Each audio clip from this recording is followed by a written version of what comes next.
Okay, so this is going to be preliminary video. I just got this rack mount server.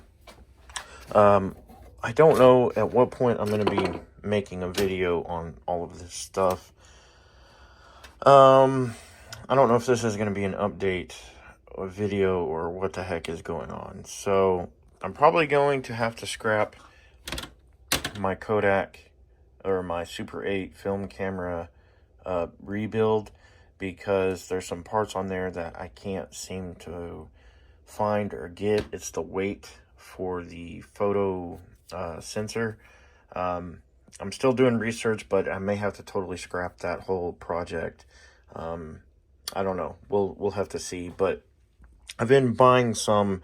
We're going to be moving in about 8 months, and I've been buying a whole bunch of server stuff, and I wanted to find this absolutely amazing deal I got on this server cabinet, or not cabinet, but server case enclosure.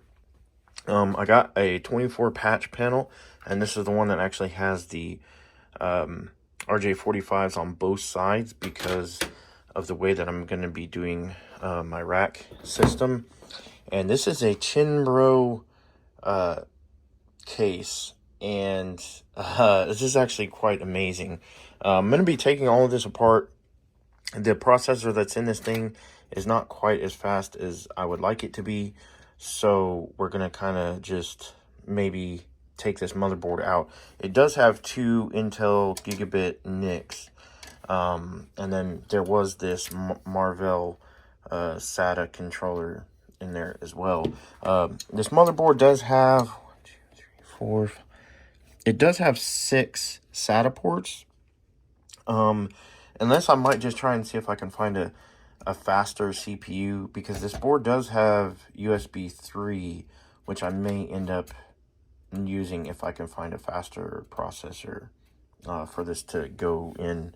But right now I'm just kind of going to be taking this all apart, basically ripping everything out so that I can get to the front side. But let me show you guys the front, and it's got these hard drive caddies, and it all needs to be cleaned up because this thing, to my knowledge, has been sitting somewhere for quite a while. And yeah, I was trying to see if there was any drives in here or not.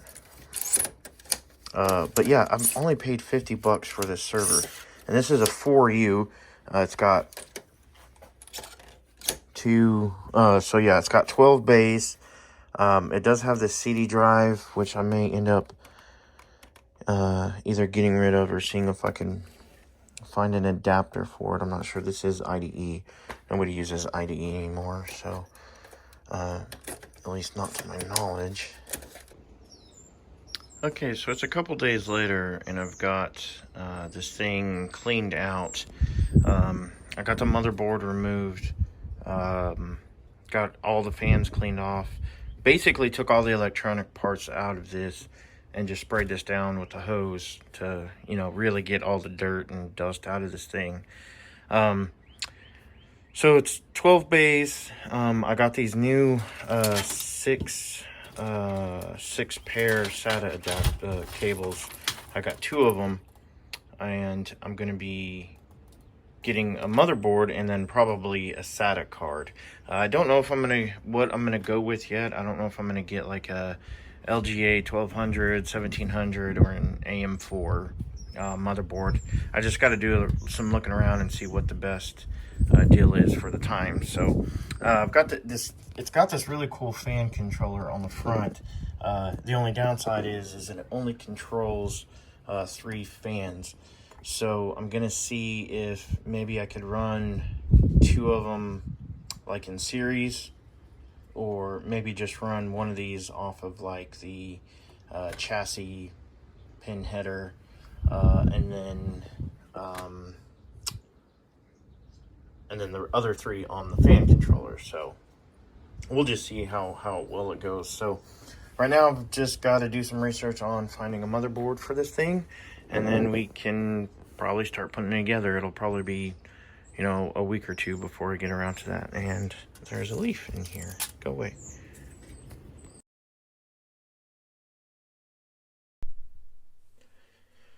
Okay, so this is going to be a video that I'm going to combine everything into one video. It's going to be about my whole home audio system slash networking setup, server setup, all of that. I'm going to combine it all into one video because I'm trying to get something out, a couple of videos this week. So I'm going to start with this first, and then I'll transition over to my server room. So what do I have here? I have, this is a Auralic UpToStream Pro device.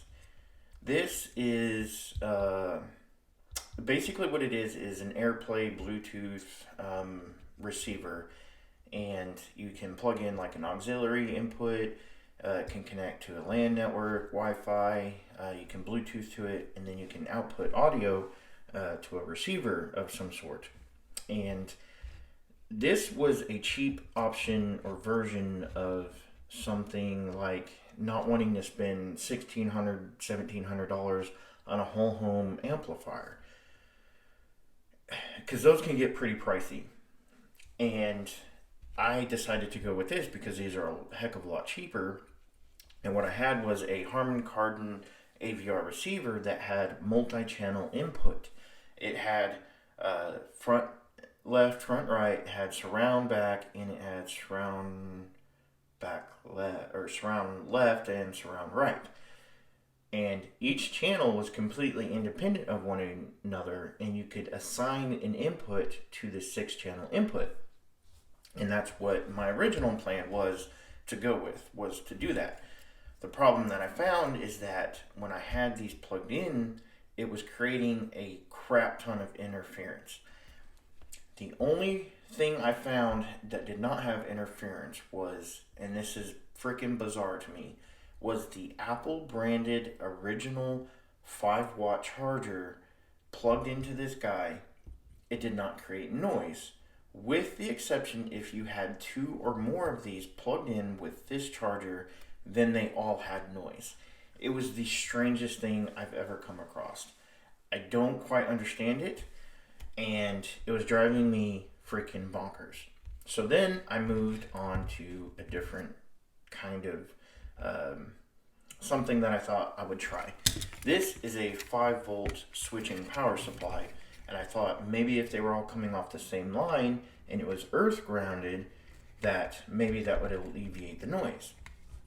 It didn't. They all still had noise. Like, and when I mean noise, it was like a whining well, not a scratching, but like a whining hum, or like it sounded like garbled data noise. Like, I'm not really sure how to describe it. This didn't work, so I scratched that idea, and then this is a Bluetooth receiver that has a low level gain and a high level gain. And I've had really good luck with these before, so I ended up purchasing 2 more of these that I was going to plug with RCA inputs to that receiver. Same thing, there was still noise, and I was like, well crap, it's not these devices, it was the amplifier, which was the Harman Kardon. For whatever reason, it just did not like any of these devices. So I ended up scratching that idea, and I kind of went with something else, and I'll show you guys here in just a minute. But because I had originally wrote originally sent an email to Auralic asking them, hey, what's going on with this? And they were like, well, that's not really supposed to be normal. So I was like, okay, well, let me look at the amplifier, and I did. And temporarily, this is a Fozzy Audio amplifier. This is what I use for my my home or my shop sound, just to listen to something. And this is another, basically the same thing of one of these, because I've got 3 of these now. Anyway, I had temporarily plugged this into one of these, and I had basically created a splitter where I had all 3 of them plugged in, and there was no noise like whatsoever. So it was the amplifier the whole time. Ended up getting rid of the Harman Kardon, and I'm going to show you guys what the setup is now. So this is what I have now. Ignore this. This is this is another one of those things which the reason why I have this in here is because I have a coax cable coming from the bedroom that I'm going to be plugging into here once I get a TV set up in there, and then I'll plug in the output from this into one of these and map it or pipe it through the bedroom speakers so that we can listen to decent sound in the bedroom if we ever, you know, get to that point. But these are TPA amplifiers, and these are just, you know, your typical Chinese clone of your basic, like the name on this, I'm not even going to try an attempt to pronounce whatever that name says right there. Is it going to focus? I don't know. But anyway, so these have bass and treble controls. And I have a 24 volt 14 amp power supply back there that is plugged into a TP-Link Wi-Fi plug. So I can turn that on, and then it powers all of these up, and each one of these are Bluetooth and have a the spec sheet says that it's 160 watts per channel. Obviously you're not going to get that unless I'm running a 36 volt 15 amp power supply. I don't need something that crazy loud, so to save a little bit of money, I just went with the 24 volt power supply. And I've got my speaker wires here. I've got 12 gauge UL, and then these right here are the 14 gauge going to the back porch speakers. So I've got kitchen, bedroom, back porch. So you can Bluetooth to them, and oh, the other part of it is so these didn't have antenna jacks on them. So what I did is I soldered a antenna to each one of these, and on the top of my server here I've got those 3 antennas, and the Bluetooth reaches all the way outside. So I can pretty much have audio streaming to these devices wherever I am inside the house. But obviously, like if you're in the kitchen, you're just going to be listening to the kitchen speakers, or, you know, what have you. So, done with that. And the other part about this is it's expandable. So if I want to add 3 more, or I'm going to create maybe a little rack, if I ever want to add speakers to the office or whatever, I can use this system. So, and then this right here, like I said, this is for when I want to listen to audio through the bedroom TV in the bedroom speakers. I'll just pipe the audio through that. So I've got, so the red Ethernet cable up there is all my PoE devices. So I've got 2 outside cameras from Railink, and then I have 2 access points throughout the house. So that is one of my access points, and I have another one in the other hallway, which is a Tenda i29. It's supposed to be a long-range Wi-Fi access point. And then below it, I've got an Ecobee thermostat. Okay, so my original plan was to use a Dell server running Open Sense or pfSense or something like that. I just have been having some bad luck with that. The Dell server died on me, and then I tried using another Dell server, and then that one, there were some issues with the Ethernet jacks on it, so I had to completely scratch that idea. My wife was getting tired of the internet always going down because I kept jacking with it, trying to figure out what was going on. So I just ended up buying a TP-Link Omada router, and it's been freaking rock solid. Like, I have not rebooted that thing since I bought it, which is insane.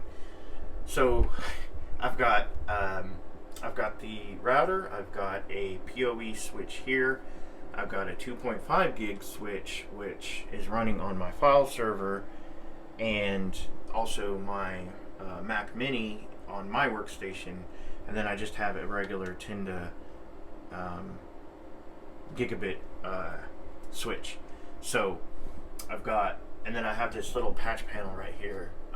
It says Cat 5e, but it'll work with Cat 6.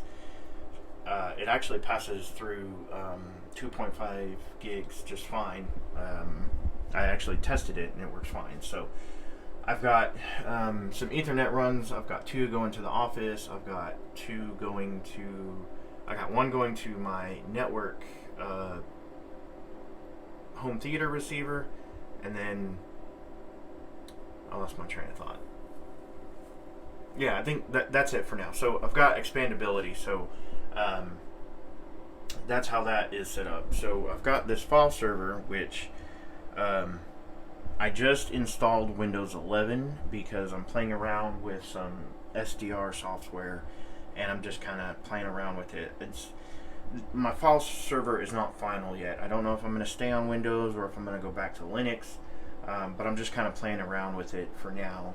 And it's got a AMD, shit, I don't even remember what's on it. I built this thing so long ago. It's got an AMD Ryzen Pro 2400G, 32 gigs of RAM. So right now I've got an RTL SDR plugged into it. I'm eventually going to get an SDR Play, and actually I might get a second RTL so I could do see if I'm even in an area where I can do some trunking with it. And then on this guy down here, which was my old file server, I put a new hard drive in there, and I'm going to run Home Assistant. And I'm literally just now getting to the point where I've got this stuff up and running. So just getting all of this stuff hooked up, plugged in, getting all of my stuff organized. I'm just now at the point where I'm actually getting to install stuff and play around with it. So so yeah, I found this server rack at Habitat for Humanity, and I wasn't even looking for it. And it actually has the original covers for it, and it came with all of these shelves pre-installed. It even had 2 KVMs that were plugged in the back here, but it was PS2 KVMs, so I didn't have any need or use for them.